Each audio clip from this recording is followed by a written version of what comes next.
Shalom and welcome to Jerusalem Studio. Next month will mark the 51st anniversary of the Non-Proliferation Treaty, the NPT, coming into force. Only 5 nations in the world are not members of this voluntary regime, which involves obligations and benefits. But despite signing and ratifying the treaty, interests and ambitions of governments and individuals keep driving some countries to aim for nuclear weapons. It's a nightmare domino theory. If Iran gets the bomb, it could soon have company in Turkey and Saudi Arabia, Egypt, and even the United Arab Emirates. So what is the state of this race? Are the others just watching Tehran and waiting for a cue, or do Riyadh and Ankara, among regional capitals, work on their own private schedules? To analyze this program, we're joined from New York City by Dr. Olli Heinonen, who is the former Deputy Director General of the International Atomic Energy Agency and a distinguished fellow at the Stimson Center at Washington, D.C. Thank you for joining us. Thank you. Also joining us from Jerusalem here in Israel is Dr. Nir Boms, who is a research fellow at the Moshe Dayan Center at Tel Aviv University. Thank you for joining us as well. Good to be here. And with me here in the studio is our TV7 analyst and host of Watchmen Talk, Mr. Amir Oren. Amir, give us a broader understanding. Is this scenario of a nuclear arms race a viable option for the near future? Well, as we all know, Israel twice struck at nuclear reactors in the Middle East. The first time around, in 1981, it had full intelligence for several years and warned several countries, mostly France as the supplier for Osirak, for the nuclear reactor outside of Baghdad. When nothing came of it, it struck. The second time around, regarding the Syrian North Korean reactor, it only found out about it several years into the process. In the middle, there was also the Libyan case, where Israel was in the dark. It had no idea, and the British found out about it and disclosed it to the Israelis. As a result of all of that, the Israeli Military Intelligence Directorate, Amman, has last year set up a new shop, which it calls the Nuclear Farm, where it concentrates experts from several disciplines to keep track of what is happening around Israel regarding nuclear affairs. And the countries which you listed, Turkey, Egypt, Saudi Arabia, the UAE, and perhaps others, are being watched closely by Israeli experts. And of course, if Israel finds out that there are nuclear weapon projects, it will be in a dilemma, because none of these countries are Israel's enemies. They are not the Iraq of Saddam Hussein or Syria of Bashar Assad, and some of them already have peace relations with Israel, such as Egypt, or normalized relations, such as the UAE, or clandestine relations, Saudi Arabia, and Turkey is, of course, a member of NATO. So it could become quite a headache for Israel, and not only for Israel. Indeed. I'd like to ask Dr. Heinonen, in the 74th United Nations address of the General Assembly, Turkish President Recep Tayyip Erdogan came out and declared that either everybody has rights to nuclear power or nobody has rights to nuclear power, while subsequently also mentioning on the 4th of September 2019 that no nuclear armed power is allowed to revoke Ankara's rights to attaining a nuclear bomb, even though he did not specifically mention whether Ankara had intentions to pursue nuclear armed capabilities. And at the same time, we're looking in the Middle East. We see that 2021 is the designated year where Turkey is expected to break out and become a nuclear power for civilian purposes, with Russia building its nuclear reactor. We have Egypt with a nuclear program also developed by the Russians. We have Saudi Arabia doing the same. The United Arab Emirates already has civilian capacity. And then, of course, the Islamic Republic of Iran with its own aspirations, with knowing now that in 2003 it had even the project to develop a nuclear weapon. Of course, it abandoned it, at least based on the information available. You were in charge back then also on the nuclear file of Iran. You were in charge of the nuclear file of Iraq. How do you see the current state of affairs on the nuclear front? Are we heading towards a nuclear arms race if Iran would attain a nuclear weapon, or is it something that is inevitable regardless of Iran attaining such a weapon? Thank you. I don't think it's inevitable, but what we really see here is some kind of warming up. Countries are making known that if there are security concerns, they might use the opportunity and leave the NPT. There is a paragraph in the NPT itself which says that in 100 days, if you give the announcement and the supreme interest of the state requires, you are allowed to leave your treaty, which is somewhat unfortunate. But there is no one single treaty in this world where you are a member forever. There is always an escape clause. So we should not pay too much attention on that. But then I see this is a warming up. They are preparing their nuclear programs. Certain countries, if they have to go up in the ladder closer and closer to nuclear weapons capability, they start with uranium mining, building their cadres, scientists, etc. This is what we see across the Middle East. And pretty much now depends what happens with Iran, what is the take of Biden administration under current circumstances. And then maybe in some of the countries, there may be also internal reasons which may call a harder stand with regard to their non-proliferation undertakings.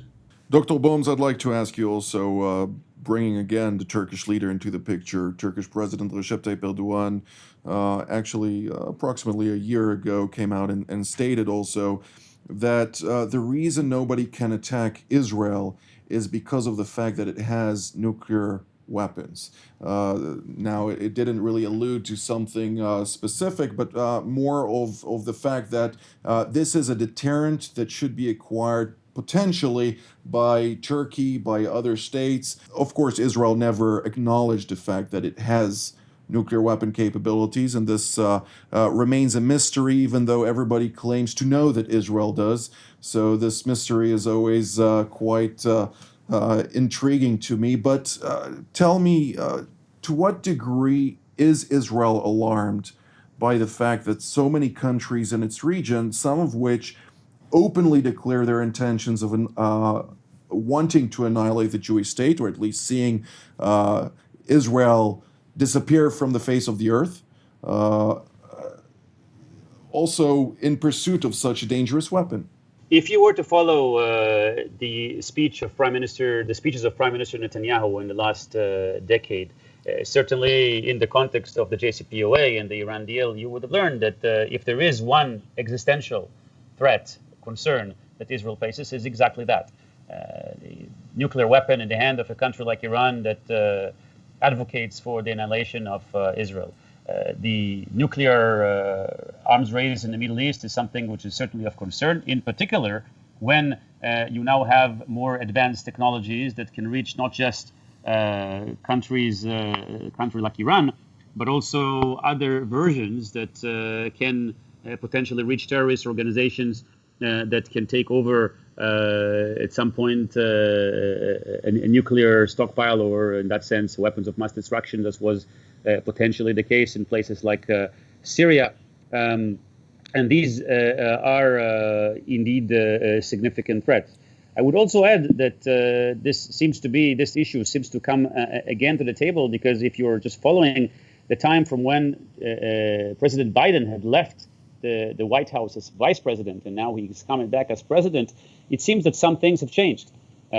We've spoken about the Turkish statements, and again, the President Biden is known for his not very forgiving policies when it comes to Turkey. But also China seems to have been expanded its nuclear weapon stockpiles and developing, intermediate range missiles. And Russia seems to be developing hypersonic missiles. And of course, Iran now developing additional fissile material. All of that means a potential escalation.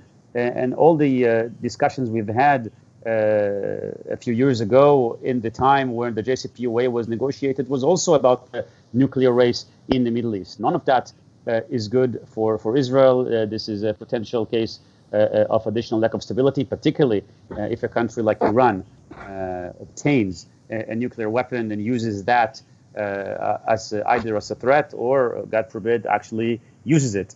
And this is a doomsday scenario that again brings all these discussions about whether Israel will go alone, even if the U.S. Is not going to support a move in an attempt to weaken or sabotage these potential developments in Iran.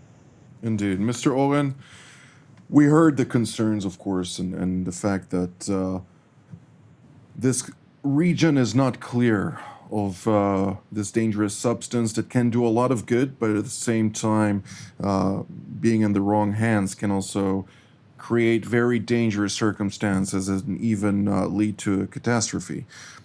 To what degree is any country able to act? You spoke about the bombing in the early 80s of the nuclear reactor in Iraq, and then subsequently under Prime Minister Olmert, when in the early 2000s, of course, the nuclear reactor in Syria was bombed. Do you see a certain scenario in which now suddenly Saudi Arabia or the UAE or, God forbid, Turkey would suddenly consider moving ahead in that direction, considering the fact that it is a NATO member state and so on and so forth? What can be done to thwart such a scenario? Well, as you say, Turkey is a member state of NATO, and the only nations whose membership in NATO also includes nuclear weapons are the United States, Great Britain, and France. But in other countries, there were nuclear weapons, American nuclear weapons, under American custody, but it turns out that locals were involved in, for instance, bringing the munitions to the plane, or there was also a tactical nuclear force, rockets and artillery, where they had some role. They couldn't operate the nuclear weapons, but it was recently disclosed that the Dutch and even the Turks had some role in handling nuclear weapons. So it is possible that we may see a country such as Turkey going for a nuclear weapon project, which is going to take several years anyway. And because we have the example of India and Pakistan, and you may say in the 80s, Iraq and Iran, you have two neighbors in conflict, each of which wants to have nuclear weapons of its own in order to deter the others. Against that, you have the example of Latin America, of Brazil and Argentina in the Tlatelolco Agreement. And therefore, there have been several proposals starting in the 70s for a nuclear weapons-free zone in the Middle East. Now, every 5 years, and I'm sure Olli here is an aficionado of these events, there is a review conference of the NPT in New York. Because of COVID-19, it has been put off from last year to this year. And during this RevCon, usually the have-nots come up with some proposals against the haves, such as the one you quoted Erdogan, by saying, why would they have nuclear weapons and we shouldn't? Actually, there is a clause in the NPT where those nuclear weapon powers agree not to attack by nuclear weapons a non-nuclear weapon country. So there is some distinction here. But we are sure to see another such proposal, usually brought up by Egypt. And what it usually means is to put pressure on Israel to cancel whatever nuclear aspirations or projects it has. And Israel usually comes back and says, yes, fine. Once we have peace with all of our neighbors, including Iran, including anyone with hostile intentions towards Israel, we will definitely support such a regional proposal. While not acknowledging the fact or the myth of either having or not having nuclear weapons within its possession. Of course, because Shimon Peres, who is considered one of the founding fathers of Israel's nuclear project at Dimona and elsewhere, once said, we don't want to deny that we have nuclear weapons because if we do it and we are credible, we will have no deterrence. Let them believe what they want to believe. We are not saying either yes or no. Indeed. Dr. Heinonen, let's bring into the picture the Islamic Republic of Iran, which is now on a course of collusion, to say the least, with the international community, primarily the West, when we're talking about the United States and the European, three European powers, including EU member states, France and Germany, and non-member the United Kingdom, in which there is much animosity or a game of roulette for that matter, where you see the Iranians trying to distance themselves as much as possible from compliance, both from the 2015 nuclear agreement as well as from the NPT, while the United States demands a resumption enforced and then also verified by itself and by the IAEA in order to then move and lift sanctions imposed under the Trump administrations, the previous administration's sanctions relief or maximum pressure campaign, which would grant Iran sanctions relief. How do you see all of this now developing from the current state of affairs? Certainly, I tell you, I think that President Biden has a deep trouble in front of him how to proceed. First of all, we have seen that Iran is gradually leaving some of the obligations under the JCPOA. Now it has threatened to stop the implementation of additional protocol next week. But so far, to great extent, it has followed its obligations under the NPT Safeguards Agreement itself. So that's one thing. So more recently, they have actually increased the pressure by taking these more sensitive technologies and start to exercise them. First of all, produce 20% enriched uranium up to 120 kilograms. It proceeds pretty well if you look the IAEA reports. Now they brought on the table fabrication of uranium metal in a small scale. And this is actually a disturbing factor because this goes back to these early days of the Iranian nuclear program when they acquired some know-how on weapon component manufacturing from Pakistan. So it's almost like a replica of those experiments which were done earlier. And at the same time, Iran is doing two additional things. It's stalling in answering IAEA questions, it's one thing. And it also tells to the IAEA that IAEA is too open in its reports, tells too many details, which certainly raises the concerns of the people outside, particularly in the international community, about the intentions of Iran. And they are also blaming UN Security Council even for such kind of things. So Iran is really going to show that they are serious on this. Now, recently I read a book of Henry Kissinger, Diplomacy. I think that is something, there is one sentence which I hope that Biden and his people will read, and this is to do with the concessions. And Kissinger said that in this kind of negotiations, one of the flaws of the American system is to give early concessions in order to get to the negotiations. Once you are negotiations, actually nothing happens other than additional concessions are required. And I think that this is not the time of concessions. Why? If we look those capabilities which Iran has now acquired in the last 5 years in enrichment, better centrifuges, metallurgy, distributed its facilities in wide area, going under the ground more and more. It is a very different nuclear program today than it was 5 years ago. So this is the time to stop it. And this is not a cakewalk, sorry about the word, like knock off one reactor. You have multiple sites, deep underground, well protected. Military option here is a very, very difficult one, I think.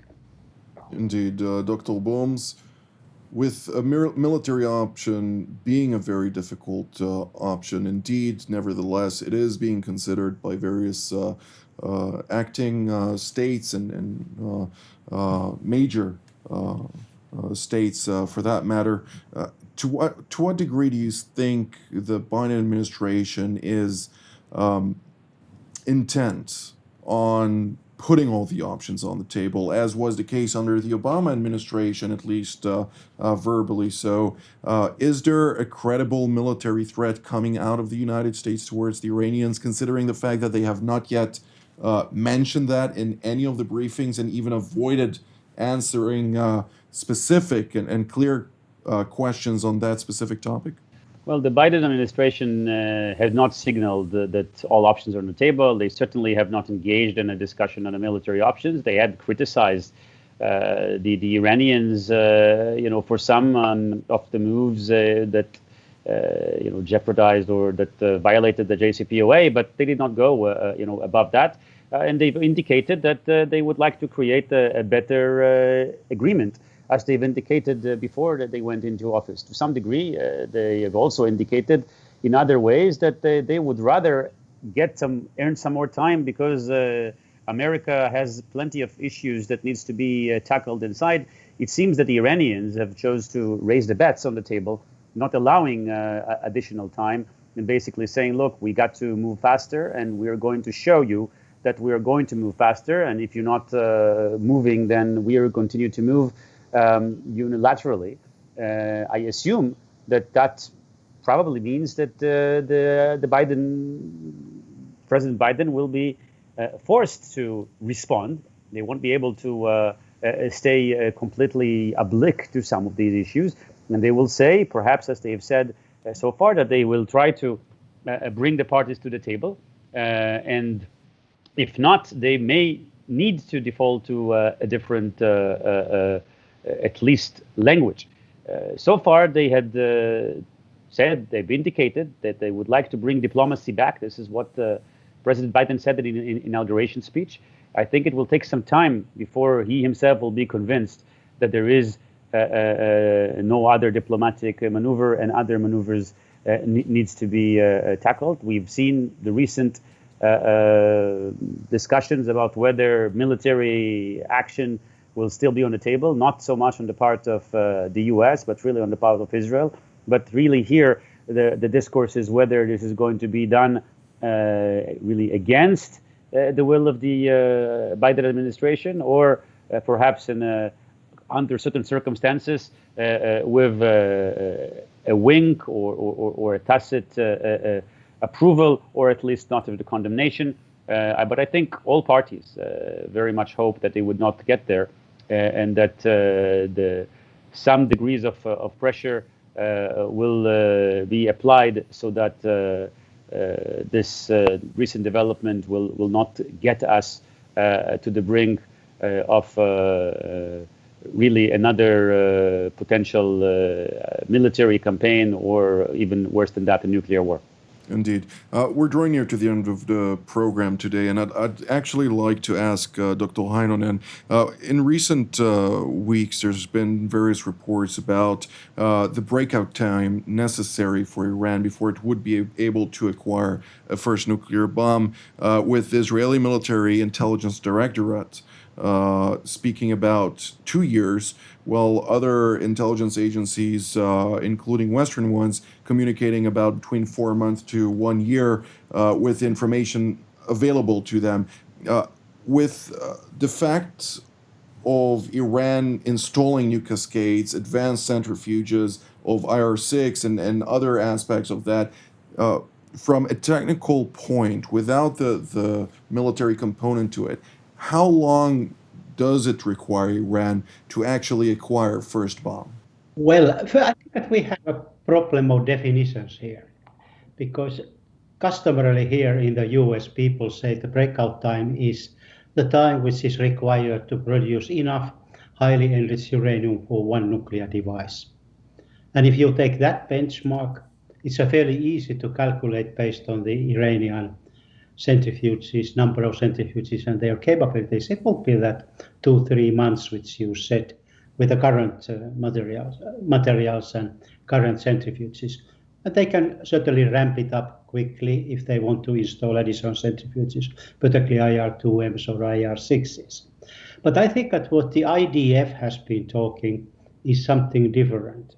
They see it as a breakout, as a moment, I think, when there is an actual nuclear weapon which can be delivered to its destination, which is certainly much more complicated.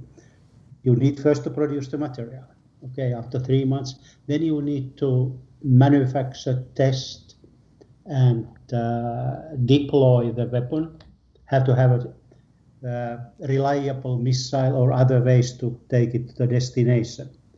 And how you define those steps, I think that this is for the IDF to explain to the public.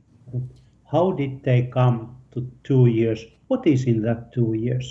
The deterrence factor may arise before that 2 years because of all uncertainties associated for such a development process. So I hope that they explain it, and that is not a political statement, but is really based on some kind of facts which everyone can understand in Israel. Indeed, and this is all the time that we have for today. So I'd like to thank Dr. Heinonen, Dr. Bohms, as well as Mr. Oren for being in today's panel, and I'd like to thank our viewers as well, and we will see you next time.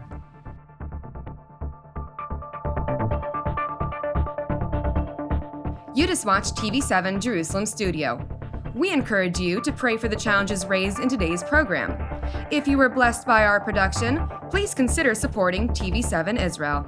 The details of our respective bank accounts for donations from Europe and the United States appear on the screen. Your generosity allows us to continue to serve God's calling, to broadcast content that truly matters through TV7 Israel from Jerusalem.